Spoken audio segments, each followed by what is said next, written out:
मतलब हम लोग बात कर रहे थे पार्टिकल डायनामिक्स का। तो पार्टिकल डायनामिक्स में क्या है कि एक तो है काइनेटिक्स और दूसरा है काइनेमैटिक्स।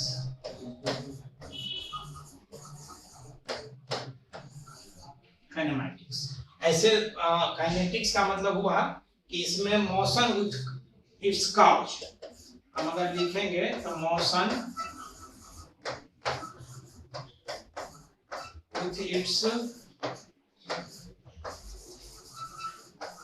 couch, only motion,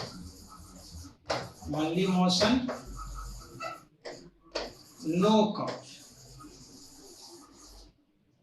कहने का मतलब ये कि डिस्कशन जो हम करेंगे, मतलब इसमें हम शॉर्ट में लिख रहे हैं, इसमें हम लोग लिखेंगे कि इसमें मोशन विथ इट्स काउज, माने हम लोग डिस्कशन जो करते हैं उसमें मोशन के साथ साथ इसका कारण का मतलब फोर्स।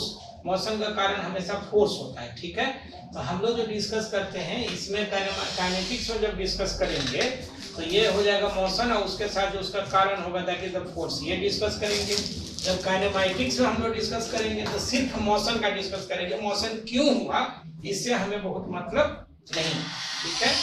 अब हम लेकिन चूंकि हम लोग यहाँ पे जो पहला चैप्टर है हमारा वो काइनेमैटिक्स ही है, तो हम लिखेंगे यहाँ पे काइनेमैटिक्स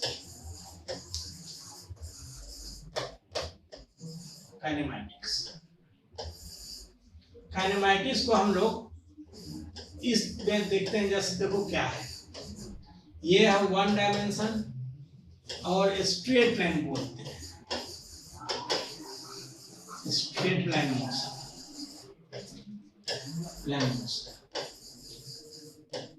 दूसरा जो है सो टू डायमेंशन और motion in a plane, motion in a plane.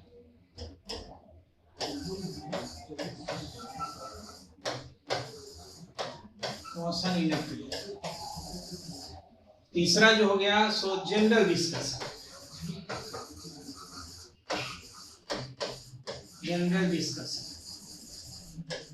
ठीक है। जनरल डिस्कशन का मतलब हो गया 3D मोशन हम लोग बात करेंगे, ठीक है। अब क्या है कि इसमें हमारे पढ़ने का 2-3 तरीका इसमें हो सकता है, ठीक है। एक तरीका तो यह है कि हम लोग क्या करें कि वन डायमेंशनल मोशन पहले पढ़ लें, फिर टू डायमेंशनल मोशन पढ़े जैसा कि नॉर्मली लोग पढ़ते हैं, ठीक है। और उसके बाद जनरल 3D पढ़े तो पढ़े, नहीं पढ़े तो कोई बात नहीं, ठीक। जबकि हमारा मानना है, थोड़ा सा अलग हट के मानना है कि आप पहले 3D मोशन डिस्कस करें, ठीक है। और उसमें से एक डी हटा दो तो 2D आ जाएगा, एक डी फिर हटा दो फाइनली तो 1D आ जाएगा। मतलब मोशन का जो डिस्कशन होना चाहिए ये एक जनरल डिस्कशन पहले 3D होना चाहिए, फिर उसके बाद उसके अकॉर्डिंगली होना चाहिए। अब यह है कि अब इसमें क्या है कि थोड़ा सा अगर स्टैंडर्ड पढ़ा दो तो नीट के जो बच्चे होते हैं उनको लगता है कि अरे इतना स्टैंडर्ड क्यों पढ़ा रहे हैं, इतना इससे तो पूछेगा नहीं, ऐसे तो होगा नहीं। तो ऐसा अब कुछ नहीं हो सकता। अभी 2025 में नीट के एग्जामिनेशन का क्वेश्चन देख करके आप क्वेश्चन से आपको समझ में ये चीज आ गया होगा, ठीक है, कि क्वेश्चन जो है सो स्टैंडर्ड है, काफी स्टैंडर्ड क्वेश्चन पूछा है, तो आपकी तैयारी भी उसी स्टैंडर्ड से होनी चाहिए। अब यह है कि इसमें हम लोग अगर बात करते हैं तो थोड़ा सा देखते हैं मोशन इन जनरल। हम अगर बात कर लेते हैं motion in general,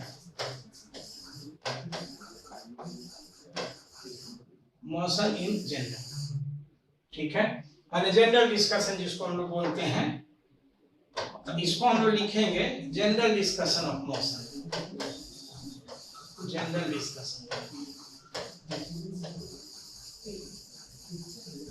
discussion of motion. ऐसा भी नहीं है कि ये बहुत टफ है, ऐसा कुछ नहीं है, मतलब आराम से आप इसको समझ सकते हो, थोड़ा सा लेकिन टाइम देना पड़ेगा। अगर देखो क्या है कि तैयारी करना और कंप्लीट करना दोनों अलग अलग बात है। आगे पढ़ाएंगे मोशन जो स्विमर का है, ठीक है, माने प्रॉब्लम से रिलेटेड टू रिवर और स्विमर का जो प्रॉब्लम होता है, तब उसमें बताएंगे कि to start swimming and to cross the river both are two different things. हाँ, ये चीज क्लियर है कि हमको रिवर जैसे क्रॉस करना है उसी के अकॉर्डिंगली हमको टू स्टार्ट स्विमिंग करना पड़ेगा। स्विमिंग हम उसी अकॉर्डिंगली करेंगे जिस तरह से हमको रिवर क्रॉस करना है, ठीक है। लेकिन both are two different things. मतलब ये कि प्रिपरेशन करना, आप तैयारी कर रहे हो और कंपीट कर रहे हो, मतलब कंपीट करने के लिए तैयारी कर रहे हो, दोनों में फर्क है। थोड़ा सा टाइम भी आपका वेस्ट हो रहा है। मान लो अगर अच्छे लेवल से नहीं पढ़ पा रहे हो तो पैसा भी जा रहा है, लेकिन फिर भी लेवल सही नहीं हो रहा है या सही जगह पे नहीं पढ़ रहे हो, ठीक है, तो उसके चलते आपका रिजल्ट नहीं हो रहा है। तो आप देख लो, तो आप खुद भी डिसाइड कर सकते हो। एनीवे, हम लोग पहला जो इसमें बात करेंगे ये है rest and motion.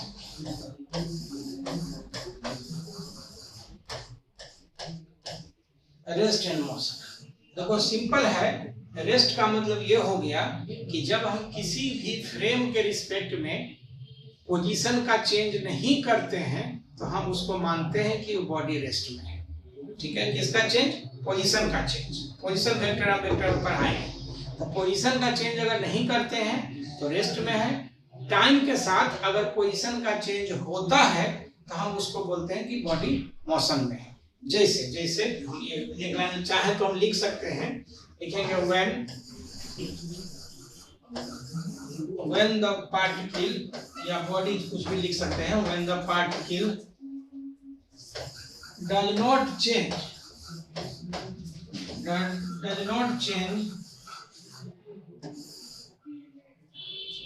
its position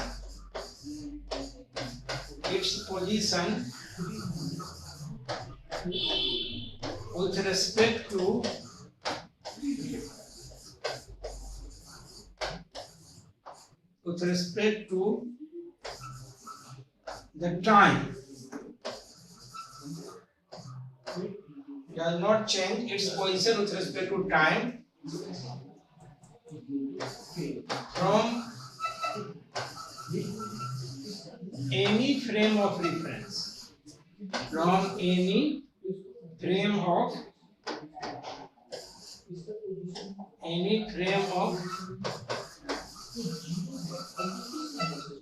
reference. It is known as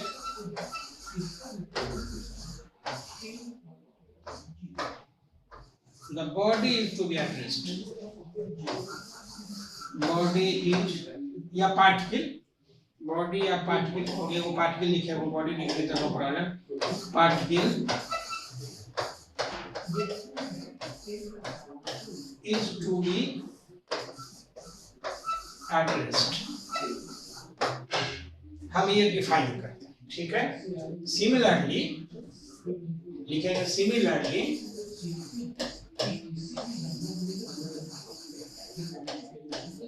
when the body / particle changes its position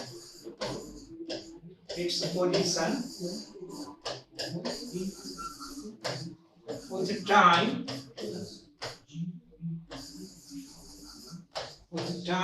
comma, with respect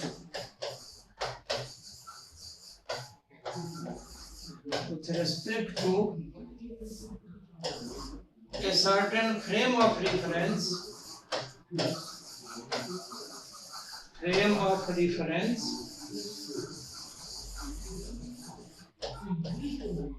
the body is said to be in motion. The body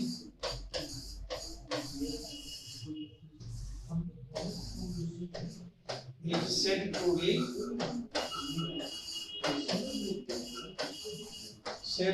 in motion.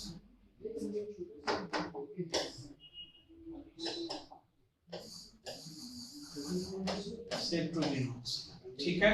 इसको अगर देखने के लिए हम लोग figure से बात करना चाहे, मान लो ये x है, ये y है, लेट अस से ये ओरिजिन है।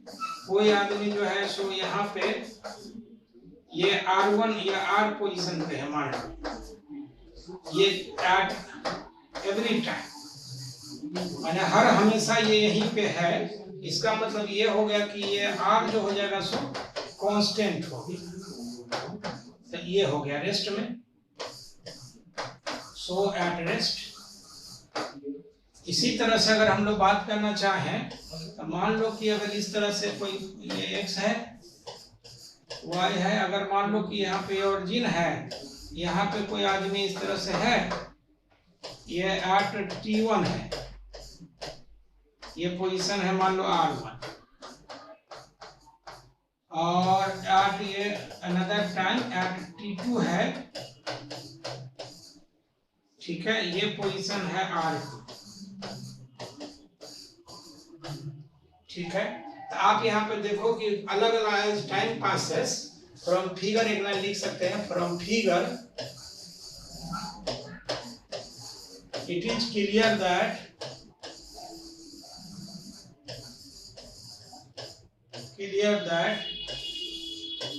as the time passes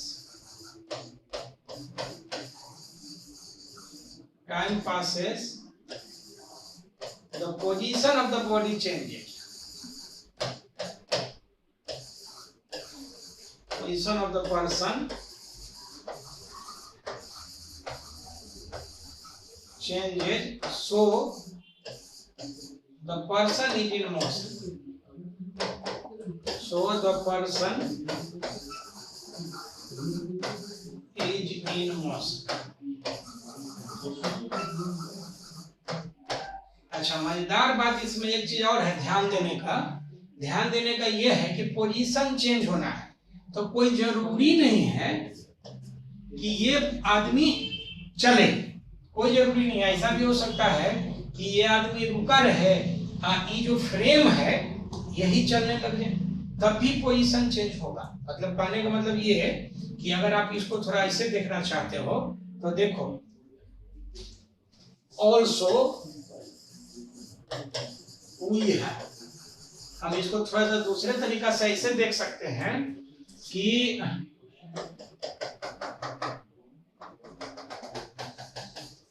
जैसे मान लो कि यहाँ पे कोई बॉडी है, ठीक है, ये O है, ये R1 पे है, और यही जो है सो फ्रेम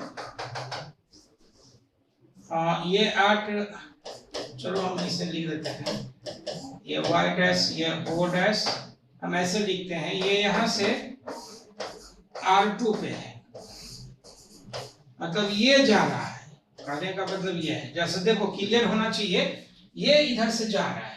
हम अगर नाम दे दें तो यहाँ कह देते हैं एट t1 और ये कह देते हैं एट t2,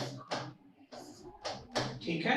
तो अगर ये जा रहा है तभी पोजीशन चेंज हो रहा है, सिंपल है, पोजीशन चेंज होना ही मोशन कहलाता है। ऐसा कोई जरूरी नहीं है, ठीक ना, कि ये जो पर्सन है या जो पार्टिकल है, बॉडी है, कुछ भी, वो मतलब चलते रहे, कहीं भी खाली पोजीशन चेंज होना चाहिए, तो इसको भी हम लोग मोशन बोल सकते हैं। लेकिन from figure shown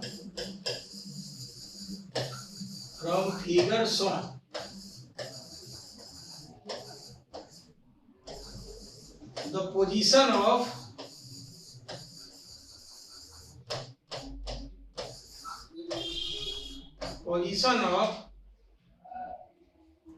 the person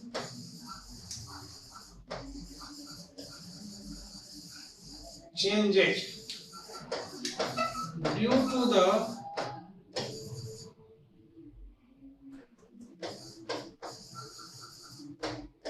motion of the frame.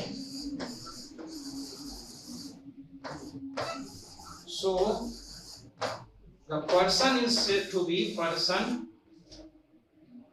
So the person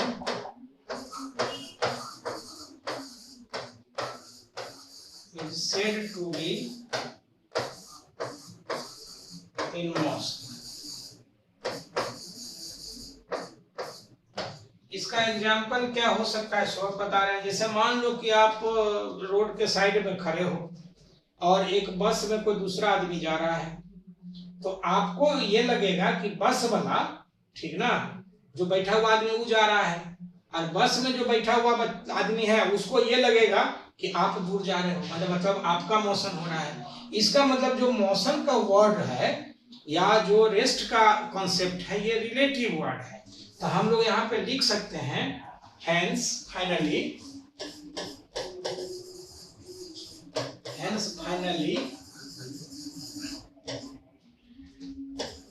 we can conclude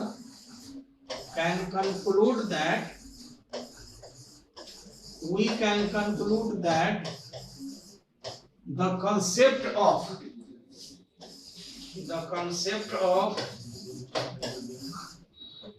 rest or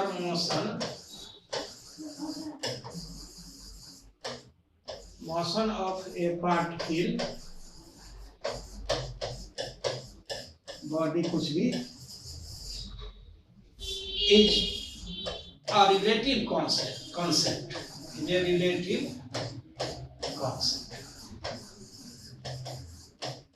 concept ये रिलेटिव कॉन्सेप्ट है। कैसे? तो कोई एक बॉडी किसी एक फ्रेम में मोशन में होगा, वही बॉडी दूसरे फ्रेम में रेस्ट में होगा।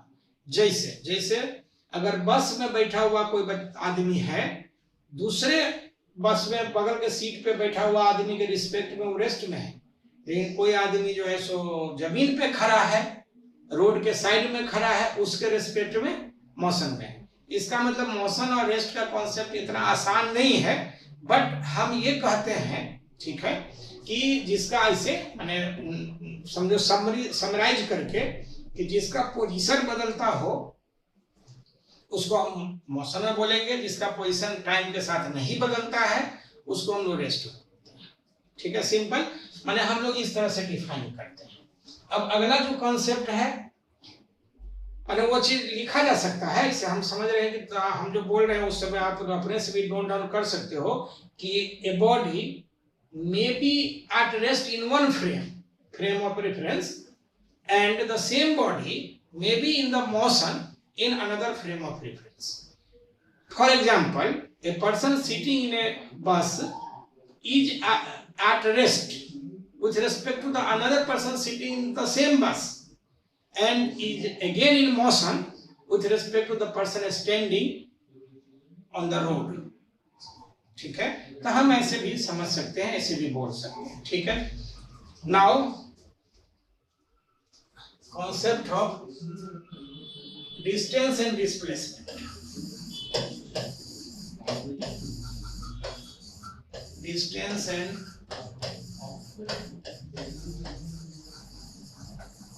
displacement. तो डिस्प्लेसमेंट के लिए अगर हम पहले बात कर लें, डिस्प्लेसमेंट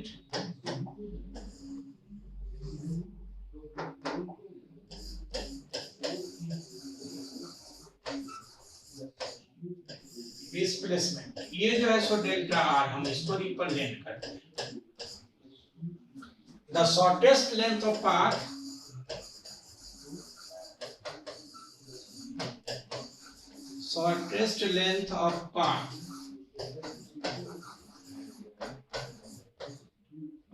is known as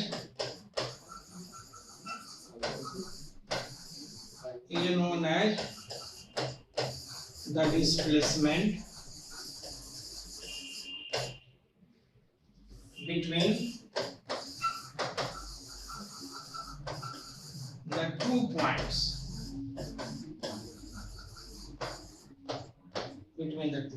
ठीक है, मतलब एक लाइन में यह है कि शॉर्टेस्ट लेंथ ऑफ पाथ अगर हम लोग बात करेंगे तो उसको हम लोग डिस्प्लेसमेंट बोलते हैं। इसको हम लोग लिखते हैं डेल्टा आर बराबर जैसे final position minus initial position, मतलब ये हम ऐसे लिख सकते हैं final position minus initial position.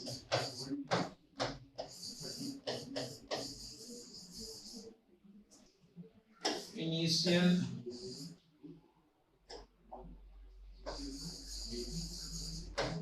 Position, ठीक है।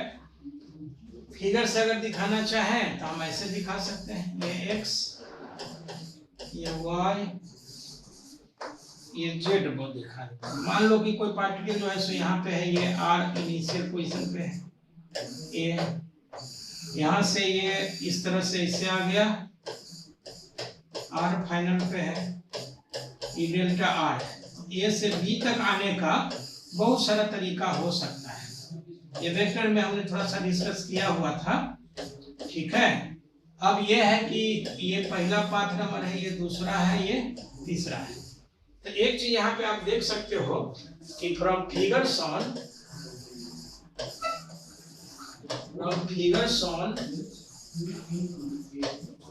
path 2 represents the shortest length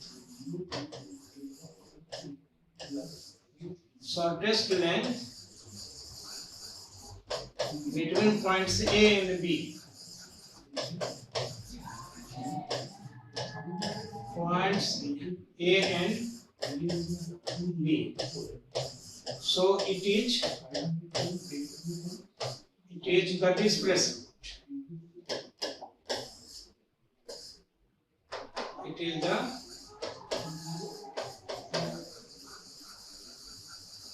displacement. ठीक है, मतलब हम इसको डेल्टा आर कहना चाहें तो कह देते हैं।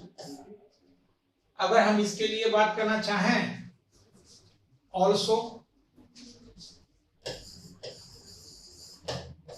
जैसा देखो एक बार फिर फिगर बनाते हैं, ये हो जाएगा x, ये y, ये z, ठीक है।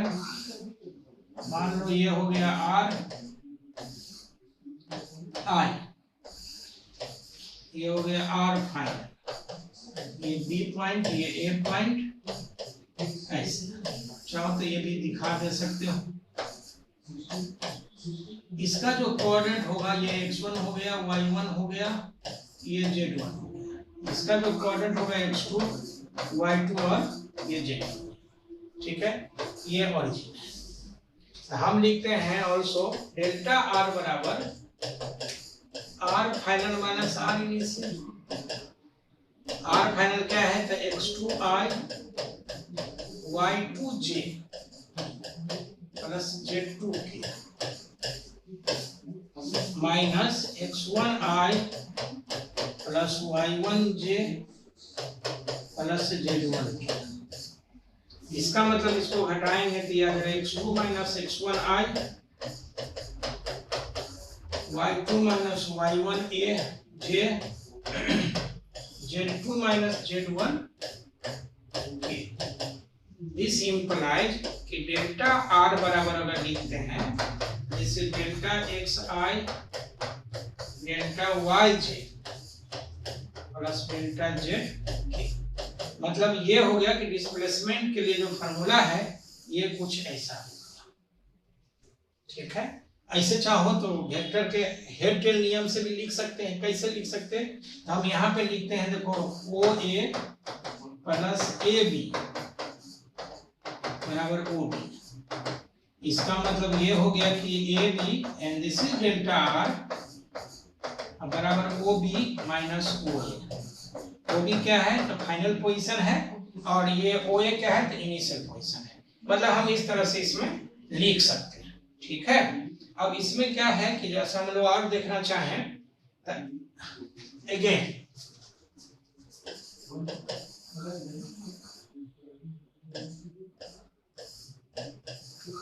if the particle starts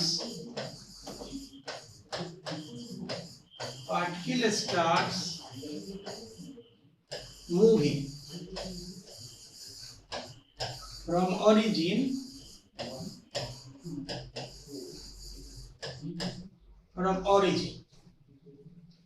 का मतलब हो गया that is x1 बराबर 0, y1 बराबर 0, z1 बराबर 0 एंड x1 बराबर x, y1 बराबर y एंड z1 बराबर z। Then the displacement of the particle, then the displacement of the particle is given by delta R, हम इसको आर भी बोल सकते हैं, चूंकि इनिशियल 0 हो जाएगा तो ये एक्स आई प्लस वाई जे प्लस जेड की। दिस अगेन इम्प्लाइज कि हम इसको आर बराबर लिखेंगे एक्स आई प्लस वाई जे प्लस जेड, ऐसे लिख सकते हैं। लेकिन कब? जब ओरिजिन से ये मूव करना शुरू करेगा, मतलब ओरिजिन से जब पास करेगा तब हम इस तरह से लिख सकते हैं। एक जनरल लिख दिए, ये देखो, सॉरी इसे लिख दिए इसको, ये आ जाएगा x2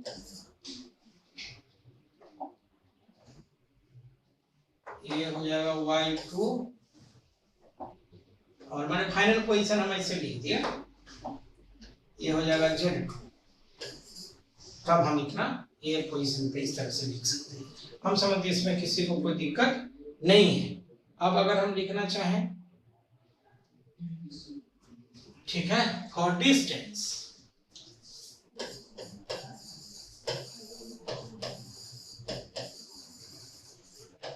फॉर डिस्टेंस लिखेंगे it is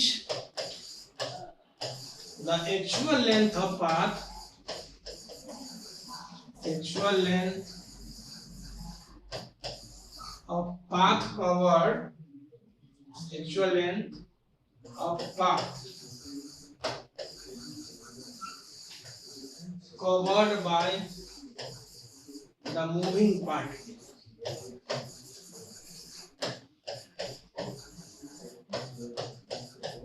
actual length of path, actual length of path covered by the moving part की। जैसे फिगर में आप जैसा देखो, ये x हो गया, ये y और ये हो जाएगा z।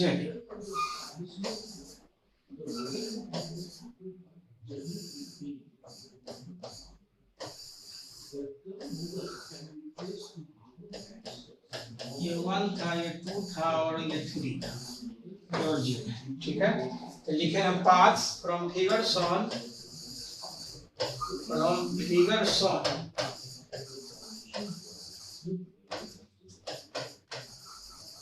paths 1 and 3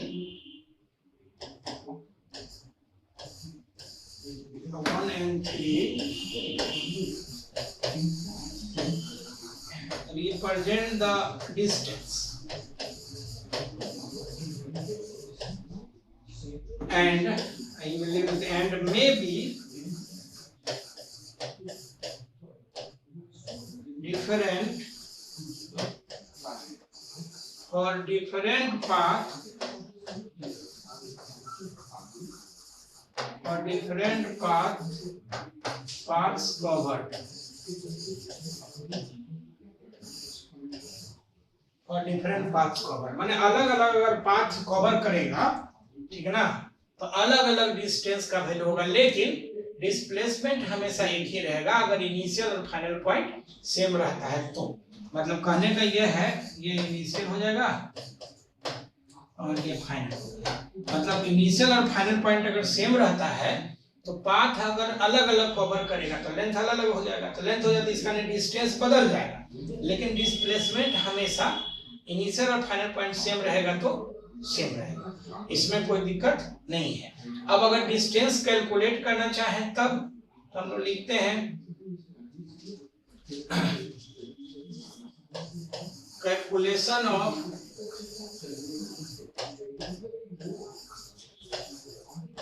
distance.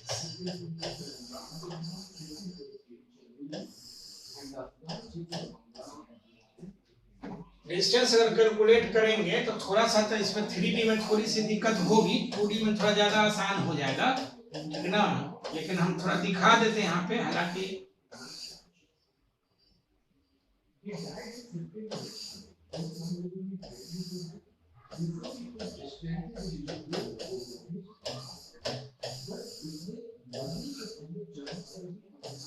हम कहीं पर इस तरह का एक ले लेते हैं, इसको हम DS बोलते हैं, DS, ठीक है। तो हम लिखेंगे यहाँ पे कि ds बराबर हो जाएगा रूट ओवर dx का स्क्वायर dy का स्क्वायर प्लस dz का स्क्वायर। ठीक है, अब हम लिखते हैं इसमें this again comes to 1 by dy by dx का स्क्वायर dz बाय dx का स्क्वायर प्लस ये आ जाएगा इस तरह से इंटू dx बाहर है। सो द नेट डिस्प्लेसमेंट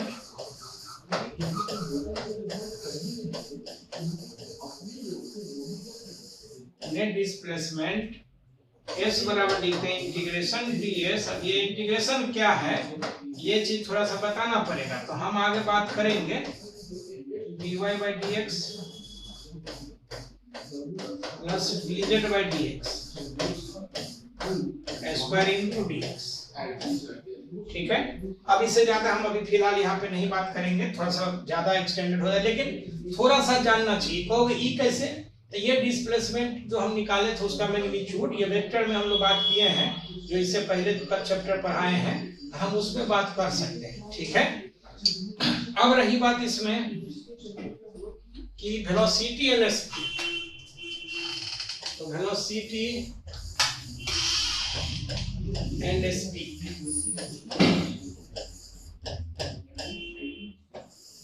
हम वेलोसिटी अगर लिखते हैं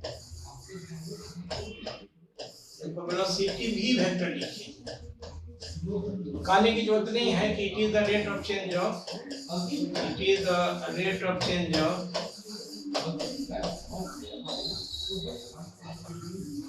ऑफ डिस्प्लेसमेंट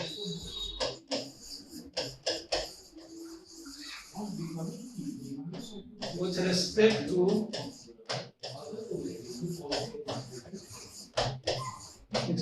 to time। ठीक है, इसका मतलब ये हो गया दैट इज अगर वेलोसिटी लिखते हैं तो हम ये लिखेंगे dr बाई s ना, या इसी में हम लिखते हैं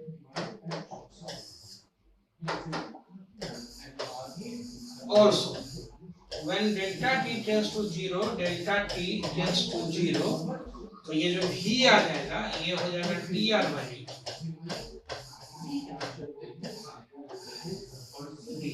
इसको हम आगे बात करेंगे, मैथमेटिक्स और एलिमेंट्री बताएंगे, तो ये dr बाई dt हम लोग बात कर लेंगे। अब हम लिखते हैं also हम r बराबर लिख दें xi yj प्लस z के। ठीक है, एंड dr बाई dt लिखेंगे dr by dt dx by dt i, उसको डिफरेंशिएट कर देंगे dy by dt j dz by dt के। ठीक है, इसका मतलब ये हो गया वेलोसिटी v, ये हो जाएगा vxi plus vyj plus vj। ठीक है, ये वेक्टर फॉर्म में वेलोसिटी का आ गया ऑल्सो। अगर इसका हम मैग्नीट्यूड ले लेंगे तो ये आ जाएगा कैसे vx का स्क्वायर vy का स्क्वायर और vz का स्क्वायर। ऐसे वेयर हम आगे लिखे तो ज्यादा सही है, इसको हटा लिखेंगे वेयर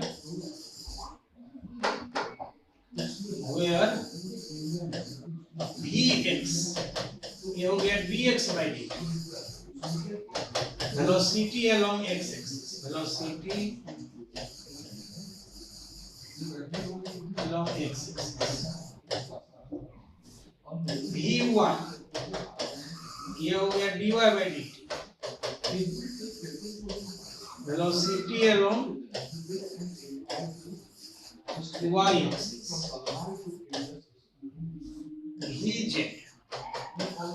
vz बाई dt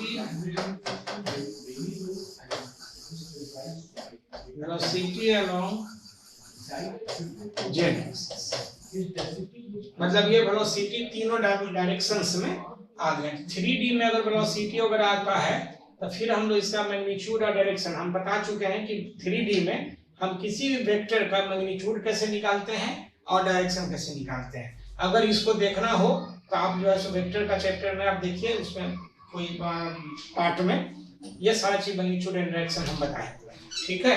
अब रही बात ये कि हम लोग स्पीड के लिए अगर बात करते हैं, ठीक है, तो लिखते हैं स्पीड। इसका जो है नोटेशन हम लोग vs लिखते हैं। It is the rate of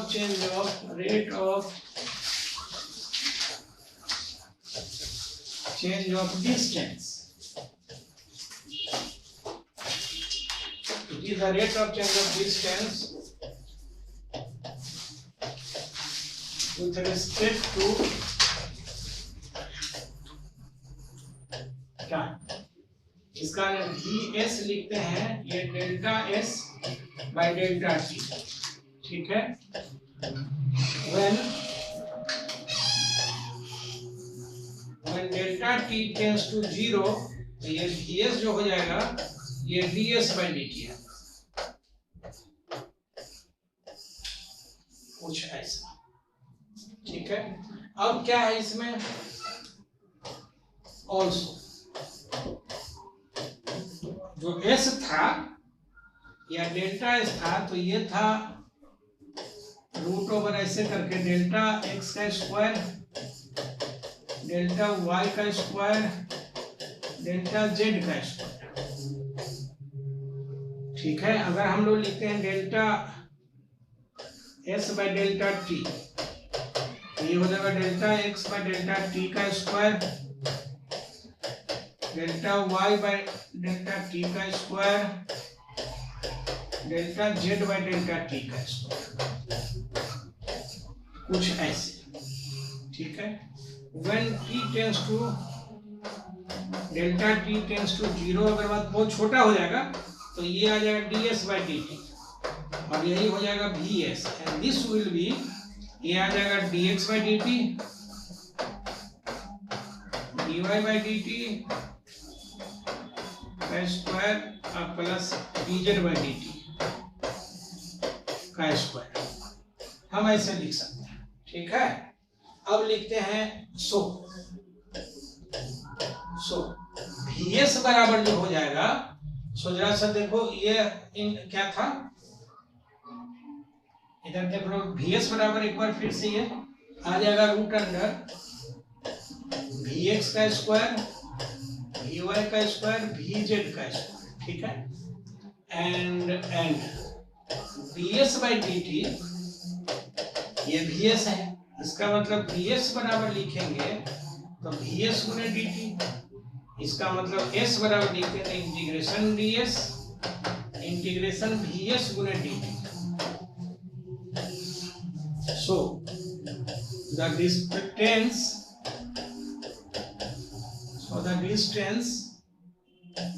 s बराबर हो जाएगा ds का इंटीग्रेशन और ये हो जाएगा vs का रूट अंडर, देखो जैसा vx का स्क्वायर, vy का स्क्वायर प्लस vz का स्क्वायर गुणे dt, इसका मतलब v का मॉड dt, ऐसे लिख सकते हैं इस तरह से। तो ये डिस्टेंस हम ऐसे भी लिखते हैं, ये डिस्टेंस है, डिस्टेंस हम ऐसे लिख सकते हैं, इसमें कहीं से कोई दिक्कत नहीं है किसी में, ठीक है। मतलब ये कि डिस्टेंस और डिस्प्लेसमेंट हम कैसे निकालेंगे, इसको बहुत ज्यादा डिस्कस नहीं करना है, मैंने बस सिर्फ बताना है। इसी चीज को हम जब IIT के लिए पढ़ाएंगे तो उसमें हम लोग थोड़ा ज्यादा डिस्कस करेंगे, क्योंकि वहाँ पे इंटीग्रेशन वहाँ मैथमेटिकल अप्रोच थोड़ा ज्यादा है। लेकिन आपको आज के डेट का जो एग्जामिनेशन का स्टैंडर्ड है, ठीक है, ये चीज आपको जानना चाहिए और थोड़ा सा स्टैंडर्डाइज आपको पढ़ना पड़ेगा अगर नीट में क्वालिफाई करना है। वो संजोग होता है, ठीक ना, कि वो क्वेश्चन बहुत लूंद करके आसान क्वेश्चन पूछ दिए, संजोग है, लेकिन कोई जरूरी नहीं है। इस बार किसी ने विरोध तो नहीं किया काहे इतना हार्ड क्वेश्चन पूछ दिए, क्योंकि वो सिलेबस का चीज पूछा है, वो उसकी मर्जी है, वो क्वेश्चन हार्ड पूछे, क्वेश्चन जो है सो बहुत लो स्टैंडर्ड पूछे, उसकी मर्जी। यही फर्क पड़ेगा कि लो स्टैंडर्ड है तो उसका कट ऑफ बहुत ऊपर चला जाएगा, लेवल का क्वेश्चन है माने हाई लेवल का क्वेश्चन है तो कट ऑफ नीचे आ जाएगा। लेकिन कुछ क्वेश्चन कंप्लीट करने के लिए बनाना तो जरूर पड़ेगा। खैर नहीं हुए, हम इसमें यहाँ तक रहने देते हैं। अगले जो है वीडियो में हम इस टाइप्स ऑफ वेलोसिटी की बात करेंगे और उसके बाद जो है सो फिर एक्सीलरेशन वगैरह आएगा, उसका टाइप्स आएगा, मैथमेटिकल इक्वेशंस आएगा। बस इसमें हम अभी कुछ बहुत नहीं कर रहे, मैथमेटिक्स थोड़ा सा एलिमेंट्री पढ़ा के तभी हम प्रॉब्लम्स पर करेंगे, छोटा छोटा प्रॉब्लम जो कि आपको समझ में आना चाहिए, ठीक है। बाकी फिर हम लोग अगला वीडियो में बात करते हैं। Thank you. हेलो दोस्तों, हमने अभी तक जो है सो एक चैप्टर वेक्टर पढ़ाया नीट के लिए स्पेशली, ऐसे तो आईआईटी के लिए भी मैंने पढ़ाया हुआ है, ठीक है। तो नीट वालों के लिए वेक्टर अगर आप अच्छे से पढ़ लिए हो तो अब अगला जो दूसरा चैप्टर है वो motion in one dimension, NCERT से देखोगे तो मतलब कहने का मतलब कि काइनेमैटिक्स आपको पढ़ना है, ठीक है। मतलब मैकेनिक्स अब स्टार्ट होता है, तो मैकेनिक्स से स्टार्ट होता है तो मैकेनिक्स में क्या है कि थोड़ा सा बायोलॉजी वालों के लिए मतलब मैथमेटिक्स, एलिमेंट्री मैथमेटिक्स चाहिए। तो वो क्या है ना कि जहां जहां जरूरत पड़ेगी वहां वहां हम एलिमेंट्री मैथमेटिक्स का डिस्कशन करते चलेंगे। ऐसे भी बहुत लंबा जोड़ा नहीं चाहिए, हालांकि इस बार जो क्वेश्चन पूछा था उसमें डिफरेंशिएशन का थोड़ा सा मतलब फार्मूला वगैरह स्टैंडर्ड चाहिए था, लेकिन नहीं भाई जहां जरूरत पड़ेगा हम उस हिसाब से बात करेंगे। हम जहाँ से मैकेनिक्स का जा देखते हैं कि क्या कैसे है, ठीक है।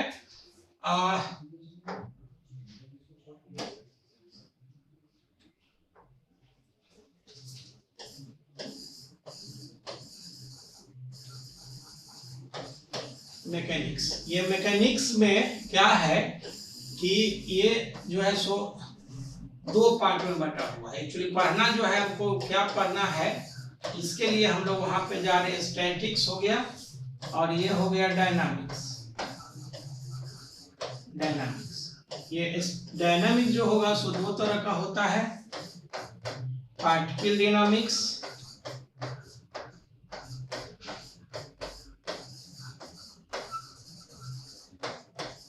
और ये हो गया rigid body dynamics. Rigid body dynamics. अब अगर मान लो हम लोग पार्टिकल डायनामिक्स की बात करें, लेट अस से पार्टिकल डायनामिक्स क्योंकि अभी हमें इसी से मतलब है, तो पार्टिकल डायनामिक्स के लिए बात करेंगे तो इसको भी हम लोग दो पार्ट में बांटते हैं, ठीक है। एक तो पार्ट ये हो गया